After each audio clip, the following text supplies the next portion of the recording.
Bonsoir à toutes et à tous. Avec toutes nos excuses au démarrage, voici les titres du journal. À la une ce soir, l'actualité politique avec la sortie du PDR, le Parti démocratique républicain, passe en revue les actions du chef de l'État, son arme de combat, la jeunesse et la femme. Le ministre de l'Énergie sur le chantier de construction du centre de coordination du WAP. Sur place, le constat, les travaux avancent sans couac. Ils seront livrés dans les délais, rassure-t-on. Et puis c'est parti, bientôt les complexes sportifs seront construits. Le ministre des Sports a lancé les travaux. Dans ce journal, le point de l'étape de Ouida. Mercredi 4 juillet 2018, bonsoir et bienvenue dans ce journal. Le Parti démocratique républicain passe en revue à Aplahoué les actions du chef de l'État. Au cœur de cette activité politique, la mise en évidence d'un capital humain de qualité, les jeunes et les femmes capables d'une relève politique efficace dans la 11e circonscription électorale. Henri Fachinan, Évariste Zoman.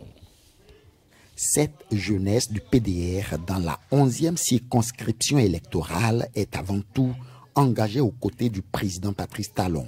À cette sortie politique, le PDR a invité toute la jeunesse béninoise à ne pas fléchir, mais à soutenir les actions du gouvernement du Bénin. L'intoxication est devenue la première arme de l'opposition. Mais nous sommes engagés auprès du chef de l'État et nous avons dit toutes les communes, toutes les circonscriptions électorales seront parcourues par les jeunes engagés, comme le PDR. Les jeunes qui sont aux côtés du chef de l'État parce que c'est eux qui l'ont amené au pouvoir et ils n'ont pas intérêt à l'abandonner. Dans cette 11e circonscription électorale, 3 têtes de pont s'engagent pour les prochaines élections législatives. Il s'agit d'Augustin Kao pour Aplahoué, Abraham Dafito pour Poulekamé et Marina Dahra pour Djakotomé.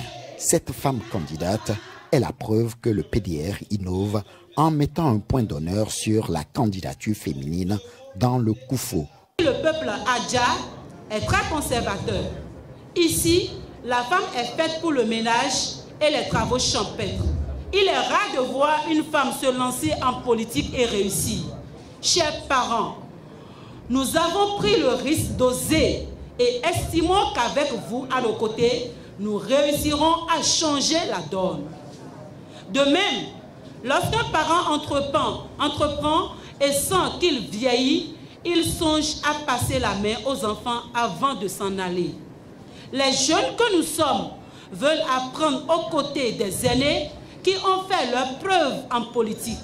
Le PDR est donc définitivement entré dans l'arène politique béninoise pour participer activement à l'enracinement de la démocratie au Bénin. Désormais, avec le PDR, il faut compter avec la jeunesse et les femmes. Direction Porto-Novo où s'est achevée la 2e session ordinaire du conseil municipal. Pendant 3 jours, les conseillers de la ville ont sacrifié à l'obligation de reddition de comptes avec 12 dossiers étudiés sur les 14 inscrits. Le point des travaux avec Emilienne Fayomi et Brice Rombo. 2e session ordinaire de l'année 2018 à la municipalité de Porto-Novo. 12 dossiers étaient inscrits à l'ordre du jour. On peut citer entre autres la mise à disposition de domaines, l'autorisation de signature de protocole d'accord, l'adoption du rapport d'activité du second trimestre. À l'ouverture de la session, le maire Emmanuel Zossou a remercié les jeunes bénévoles qui contribuent aux tâches de salubrité, les personnes ressources des commissions permanentes, sans oublier les partenaires techniques et financiers. Ils veulent construire des logements sociaux, des logements de haut standing, des centres commerciaux, la construction d'une usine de pharmacie. Donc le projet est grand. Nous-mêmes, on n'y croyait pas, mais ils ont débarqué, ils ont été reçus le lundi dernier par le président de l'Assemblée.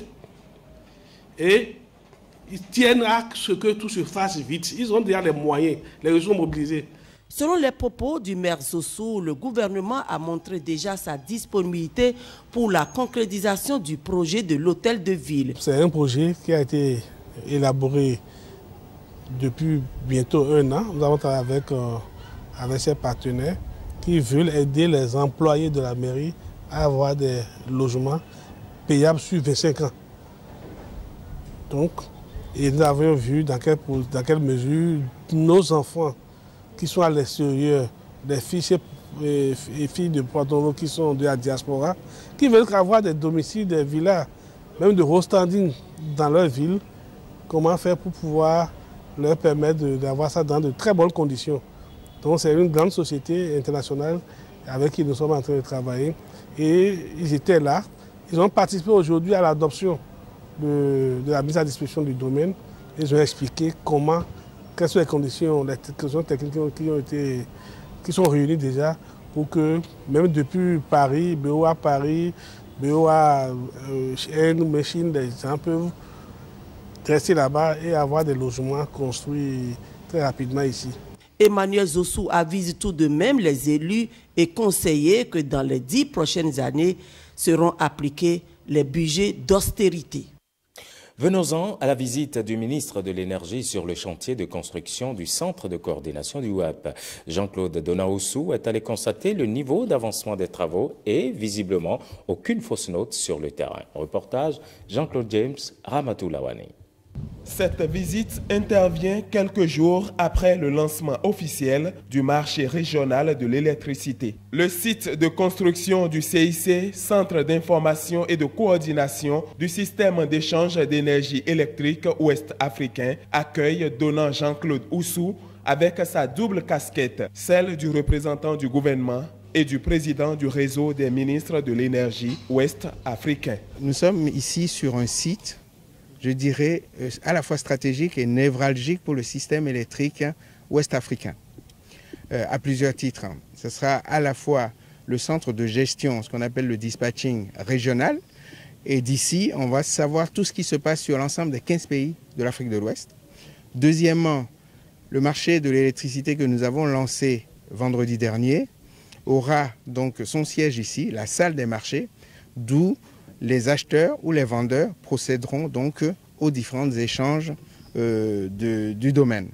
Et puis, évidemment, ça abritera le siège du système d'échange d'énergie électrique ouest-africain. Et c'est également la volonté du gouvernement de faire en sorte que cet instrument d'intégration régionale soit opérationnel le plus rapidement possible dans les temps.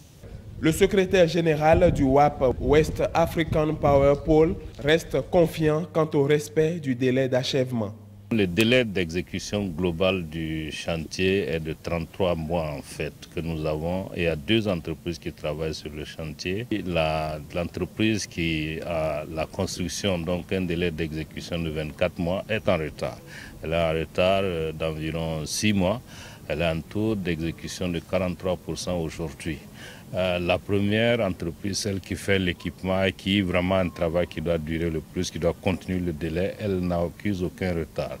Donc dans tout l'ensemble, nous pensons être toujours dans le délai final de 33 mois, mais nous cherchons quand même à lui demander de réduire ce retard-là. En tout cas, les 33 mois qui sont prévus, j'ai eu l'assurance du secrétaire général que ça se passera ainsi. Selon le directeur général de la Société béninoise d'énergie électrique, ce centre est une opportunité pour le Bénin. La présence effective de cet outil au niveau du Bénin impose donc à la SBE, au gouvernement béninois, de se mettre à niveau et de moderniser également son réseau. Et ça va être un peu plus facile et plus fluide de faire la gestion du système électrique béninois. Construction du centre d'information et de coordination, un autre chantier qui s'inscrit dans la vision du gouvernement, celle de fournir à tous les Béninois de l'énergie en quantité et en qualité. D'un chantier à un autre et au pas de charge, le ministre de l'Énergie est retourné sur le chantier de construction de la centrale électrique thermique de 120 MW à Maria-Gleta. Avec le taux actuel d'exécution des travaux, l'autorité est rassurée que la réalisation du volet énergie du PRG sera bientôt réalité. On retrouve Jean-Claude James et Ramatou Lawani.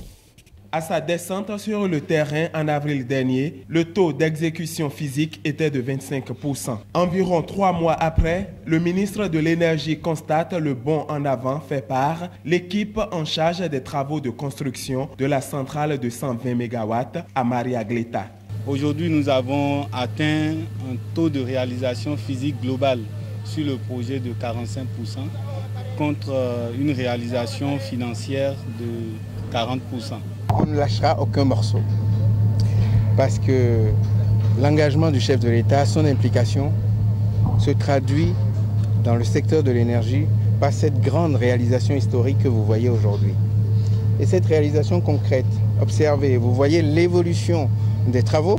Donc c'est vous dire que l'engagement est total et la marche inexorable vers ce bijou national historique est incontournable aujourd'hui. Donc, à travers ce que nous voyons aujourd'hui, c'est la manifestation concrète et réelle de l'avancement du plan d'action du gouvernement. Et quand le PHG avance, c'est le Bénin qui avance. Le Bénin avance pour se révéler au monde grâce à chaque partie prenante du projet qui joue sa partition. Le planning prévu est complètement respecté. Et la direction générale de la SBE a pour rôle justement de faciliter toutes les difficultés qui éventuellement pourraient naître dans un projet qui est d'aussi grande envergure. Vous pouvez noter que sur le chantier aujourd'hui, il y a en moyenne 450 personnes qui y travaillent. Donc nos compatriotes de toutes les localités sont aujourd'hui ici et qui mettent la main à la pâte. C'est un pan social qui est capital. Autorités départementales et communales rassurent la population de la pertinence du projet. Malgré l'impatience de la population, nous pouvons la rassurer que ce qui doit être fait est en train d'être fait. Et chère population, croyez, 120 MW, c'est une réalité. Ce que nous voyons ici, ça nous émerveille, on est conquis et on est sûr aujourd'hui que lorsqu'avec le président Talon, on dit, on fait, et que d'ici, de Toba, nous allons éclairer tout le Bénin. Éclairer tout le Bénin, c'est ce qui justifie la visite régulière de Donnant Jean-Claude Oussou, qui suit aussi de près la livraison des autres matériels concernant le chantier. Au moment où je vous parle, les réceptions sont en cours en usine, en France, en Finlande également et en Croatie, notamment au niveau des moteurs, au niveau des alternateurs et puis des transformateurs. Donc tous ces matériels importants, je dirais centraux, vont être acheminés ici à Maria-Gleta et au mois de septembre, on va commencer concrètement à voir leur mise en place. Et là, je crois que la centrale, il y aura plus rien dans cette vie pour l'empêcher d'avancer au nom du Seigneur. Grâce au volet social du projet, la voie Carrefour-Tankpé-Maria-Gleta est aussi en construction. Un chantier sur lequel le ministre de l'Énergie a marqué un arrêt avant de rallier le site de la centrale de 120 MW. Parlons à présent de la volaille. Savez-vous que les conditions de transport, de capture ou d'abattage peuvent avoir des risques sur la qualité de la viande que nous consommons? Une thèse de doctorat s'est penchée sur la question et vous allez le voir, elle évoque les facteurs de risque sanitaire liés à la consommation de la viande. William Tchoki. Le jury a décidé d'accepter votre travail et de vous accorder la mention très honorable. L'impétrant Gabriel Assouan-Bonou, avec cette délibération, entre ainsi dans la grande famille des docteurs de l'école polytechnique de l'université d'Abomey-Calavi. Sa thèse de doctorat s'est penchée sur une question très peu prise en compte avant toute consommation de la viande, l'influence des facteurs de stress sur la carcasse et la viande de la volaille. Il s'agit notamment des conditions de transport de ces poulets locaux, du domicile au marché et vice-versa, et de la chasse de capture de ces oiseaux, puis leur abattage immédiat. Un ensemble de stress agissant sur la qualité organoleptique de la viande. la chasse de capture, le transport, les privations alimentaires ou diète hydrique ont des conséquences sur la qualité de la carcasse et celle de la viande et rendent cette dernière difficile à conserver avec le risque de prolifération de micro-organismes dangereux pour la santé du consommateur. Sa présentation a été appréciée par l'ensemble des membres du jury. Une thèse faite d'une enquête et de 4 études comparatives, des travaux réalisés sous la supervision du professeur Issaka Youssao Abdou Karim. Ces résultats doivent être diffusés auprès de tous les acteurs de la chaîne de valeur viande de lait pour que nous puissions améliorer la qualité de nos viandes. Ça ne nous coûte rien d'observer ces règles. Quelle est la qualité des poulets locaux que nous mangeons? La réponse est donnée à travers cette thèse. Elle expose aussi les menaces pour la sécurité sanitaire des consommateurs. Ils sont annoncés depuis quelque temps. Les grands projets dans le domaine du sport, du programme d'action du gouvernement entrent dans leur phase active. Depuis lundi, le ministre des Sports procède au lancement des travaux de construction des complexes sportifs dans les communes concernées par la première phase du projet. Oswald Homeki était à Ouida pour le premier exercice. Blaise Adampo, Bénédicte Possou, reportage. Voici le domaine de plus de 5 hectares devant abriter la construction du stade omnisport de Ouida. Il s'agira de construire une tribune, je dis bien de 3000 places, semi-couverte, une piste d'athlétisme à 8 couloirs. L'aire de jeu de football, c'est un gazon synthétique aux normes internationales. Après ça, on aura construit aussi les aires de jeu de main. À cela s'ajoute la construction d'un parking étendu sur plus d'1 hectare. Ce projet est inscrit dans le programme d'action du gouvernement. Le ministre Oswald Homeki vient traduire en acte la volonté du gouvernement de développer les activités sportives dans toutes les communes du Bénin. La construction de ce stade va doter la commune d'une infrastructure pour permettre à tous les talents de s'exprimer et donc d'être révélés, promus. Les travaux de construction sont confiés à l'entreprise chinoise Sinohydro. L'entreprise qui est choisie a l'expertise nécessaire. Elle a un délai de 12 mois pour réaliser les travaux. Ce n'est pas un délai politique, démagogique que j'annonce, c'est un délai contractuel qui est écrit. Et comme le représentant de Sinohydro, je vais vous assurer qu'on va faire les travaux avec meilleure qualité, de meilleure qualité, et avec les équipes meilleures, les personnels meilleurs. La construction de ce complexe sportif offre plusieurs avantages à la jeunesse. Des enfants partiront de ces stades et se retrouveront dans les championnats étrangers dans les différentes disciplines. L'implantation de ce stade va relever le niveau, la valeur du foncier autour du stade. Et l'implantation de ce stade va créer des emplois parce que l'entreprise qui a été sélectionnée après un appel d'offres international ouvert va travailler avec des enfants de cette localité. Voilà le sens du développement. Pour les bénéficiaires, ce sont des mots de remerciement qu'ils adressent au président Patrice Talon. On ne croit pas qu'on peut amener ce terrain ici maintenant. Tellement nous, les jeunes qui sont là, on remercie Monsieur le Président avec Monsieur le Ministre. Je crois qu'aujourd'hui, comme vous le voyez, Monsieur le Ministre, vous voyez la joie de tout le monde. Lisez un peu sur les visages que vous voyez ici. Vraiment, on vous remercie. On vous remercie pour votre engagement, pour faire de Ouida une ville phare. Plusieurs autres communes sont également concernées par cette première phase du projet. Il prend en compte la construction et la réhabilitation des stades omnisports de 23 localités du Bénin. La congrégation chrétienne de l'ordre sacré éternel des chérubins et séraphins Montsion du Bénin est en conférence pré-synode. L'objectif de ce rassemblement est de lancer la phase de formation des pasteurs de l'Église. Innocentia Aladagwe, Jules Akoekou pour le compte-rendu. Ils sont tous là, vertu de la tenue de prière. Les pasteurs de l'Église chrétienne séraphins chérubins se distinguent par la couleur de leur port vestimentaire qui varie selon leur grade.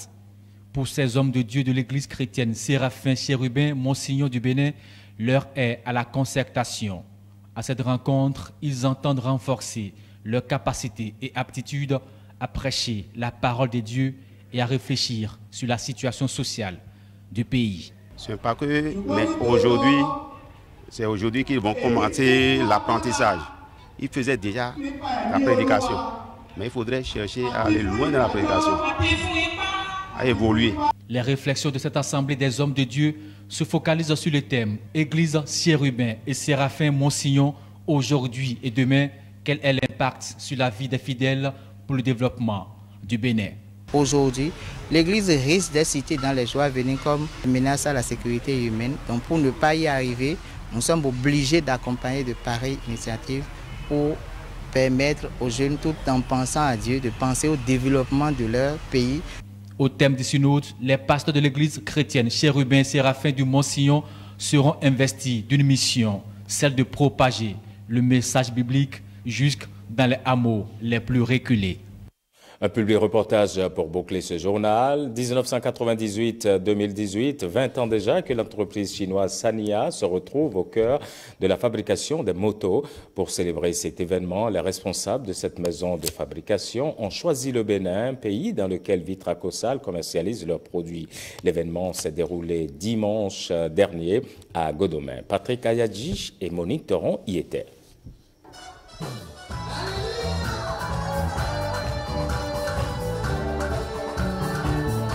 Nouveau modèle de la marque Sanya. C'est ce produit qui réjouit les propriétaires de Sanya Motors et la direction générale de Vitracosal. Pour donner un caractère spécial à la 20e bougie de la maison Sanya, le nouveau moyen de transport conçu pour les conducteurs de taxi moto est présenté aux clients. Le nouveau bébé est efficace, économique et puissant. Cette moto est une moto efficace en ce qui concerne l'amortisseur. Au niveau du phare, nous avons donné encore un aspect bien profond à ces tableaux et à ces phares. Cette moto vous permet de savoir si votre portable sonnait. Vous avez moins de la consommation de carburant. Et au niveau du patin-frein, parce que c'est ça d'abord quand tu roules et que tu dois s'arrêter, c'est à l'aide du patin-frein et du porte-patin que tu dois arrêter. Nous avons alors ajouté plus de puissance à cela. 15 ans déjà que le partenariat Sanya Motors Vitracosal concrétise le rêve des Béninois. Le choix porté sur le Bénin pour fêter l'événement n'est pas le fruit du hasard. Aujourd'hui au Bénin, les motos de marque Sanya sont très bien connues, très bien appréciées, adoptées par un bon nombre de Béninois, économiques et résistantes. Les motos de marque Sanya sont également très convoitées par les conducteurs de taxi moto de nos jours. Les motos Sanya occupent une place de choix en termes de mobilité à deux roues dans la sous-région. La marque Sanya, toujours fidèle et proche de sa clientèle, a organisé à l'occasion un tirage au sort à l'issue duquel les clients les plus chanceux sont repartis chez eux avec une moto neuve, chacun. Et voilà qui referme ce journal. Merci à toutes et à tous de l'avoir suivi. L'info est en continu sur notre site, le www.ortv.bj. Bonne suite des programmes en notre compagnie.